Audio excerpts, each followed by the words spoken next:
on from your love equations or your emotions to your mental, okay, your mental life, how that goes through the different stages. In stage 1, in the 3D, you're very separatist. You are all about my class, my caste, my community, my country, my religion, my gender, my this, my that. You are all about separation, and you're very protective and possessive about that which you identify yourself with. There's a lot of judgment, there's a lot of so-called moralistic policing of others as well as yourself. There's no freedom for anybody to be their authentic self. There's a lot of criticism. In every day you will find yourself criticizing either the behavior, the aptitude, the efficiency, something or the other vis-a-vis other people, be it in the traffic. They don't know how to drive a car, morons, who gives them these driver's license and who allows it. You will be constantly criticizing someone, okay. It is also the stage where there is a lot of envy and jealousy, be it that you feel it or that you attract it, or both, because whatever you are giving out is what you're attracting to yourself. There is power, there is greed, there's a lot of gluttony.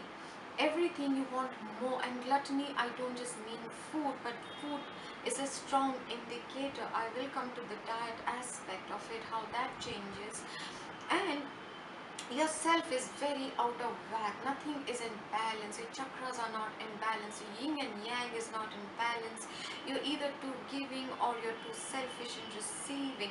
You're very tight-fisted about even making payments for even the services that you enjoy. You do not like to give with generosity. In stage 2, mentally, you start shifting out of thinking everything from your past experiences, what you've been taught, your belief system. You start questioning everything. And even if, supposing you get angry or annoyed in the traffic, you will ask yourself, after the initial acknowledgement of feeling annoyed, you will ask yourself, how is this mindset helping me? And you will begin to realize it's not really. In fact, it's doing the opposite. My blood pressure is rising, I'm in a foul mood, and you will breathe.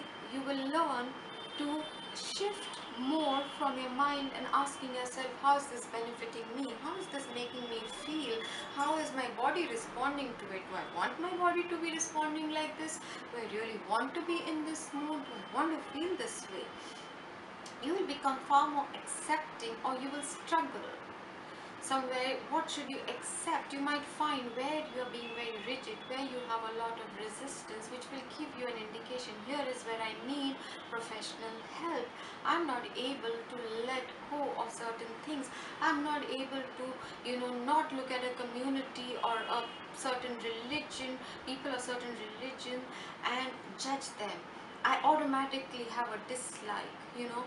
So that means your belief system is very deeply rooted, or it is coming from a past life, and you need to take professional help.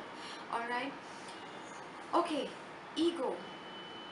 In the stage 1, there are a lot of fights that you attract. You feel either somebody is cornering you or judging you or is chastising you. You will constantly attract that behavior, or you will take it up. It's always whatever you will do, you will attract to yourself, or what others do to you, you will do to someone else. You are very defensive. Your shadow aspect is somewhere hidden, but you are ashamed, okay. When you are short-tempered, for example, you will try to be defensive about it, or you will try to show a false sense of superiority, that of course I was, they're such an idiot, of course I got angry. So you your ego over here in stage 1 is the ruler. It dictates all your decision making. In stage 2, you have started realizing, this is what my ego is doing, these are my habits, these are my patterns, and so you start controlling it or keeping it in check and saying, hang on, I've heard you, now let me do it in another way and see if that gives a better outcome. You start slowly start releasing old baggage and attachments. Though it's very difficult, but you start letting go of old things in stage 2, because you have started now realizing, you start accepting your shadow aspects, and you will go and you will seek help, be it anger management or pain management or getting over a past breakup. You will accept that this is what I've been holding on to for so very long, or all my life I have carried resentment for my father or my mother. I do have father issues. I don't really like spending time with my parents, or whatever the deal is. You will start accepting it and starting to make progress in working at it, okay, in integrating certain parts of it and letting go of certain aspects of it. And there will come a stage when you actually will be able to integrate certain shadow aspects of yours, all right. Then comes, you will start balancing your inner feminine and masculine. You will stop being all about your gender, or feeling that we have been victimized, or we are important, or I need to be listened and they need to be listened, the patriarchal versus matriarchal. Your inner balance will start falling in place.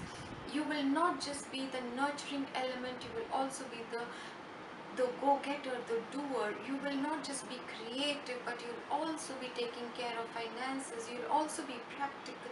There'll be a kind of synergy in and out of your own self, okay. There is going to be, you will start developing more patience with the process. In the stage 1, or when you just start all this journey, there's a lot of impatience, all right. You want to reach from this place to that place, and you're in a tearing hurry. You seem to think it's some form of competition, or there's a race, or there's going to be some kind of, the finish line. Here you start realizing certain processes take time. I cannot wish 30 years of anger and resentment to go away in 1 hour of therapy, or doing a guided meditation for 2 days. It should get healed. You start understanding that it's going to be a process. It's going to take time, and it will come back to test me. And you, at this stage, in stage 2, you start seeing point of views of not just yourself, but of other people, even those who you don't agree with. You at least willing to see their point of view, and here is where you agree to disagree in a mature manner. Now, here, because the ego is very fragile, you will feel very sorted one day, another day you'll feel very flared up. So you have to be very conscious and aware, and not judge yourself. But it's really helpful to maintain a journal vis-a-vis your emotional journey as well as your ego, even if it's not vis-a-vis other aspects. But wherever you find challenges like finances, keep a journal to see which stage you are at, and when are you going back to old patterns and stuff. You'll be very quickly able to move past and master it. In stage 3, you reach peace with the unknown, where you are okay not knowing what the outcome will be. Twin flames, pay attention.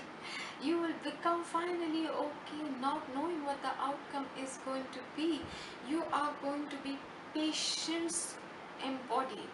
You will not try to be patient. You will become patience. As you have become love, you will also become compassion. You will no longer just be compassionate, but it will be an intelligent compassion. You will not go and do too much for someone. You will know who to do. You will know how much to do. You will know what it is to give tough love. Sometimes not doing something for someone is the best help you can give. So from the ego that told you in stage 1 to go rushing in and save everyone and help everyone and to teach everyone and to heal everyone, by the time you reach stage 3, you realize sometimes they need to do their own stuff. They need to go through certain failures. They need to, be wounded in a certain way before they will realize where they're making a mistake. All right, it's like, either you tie the shoelace of your child every day and he never learns, or you be the tough love and give the time. You're compassionate in the true sense, and you allow the child to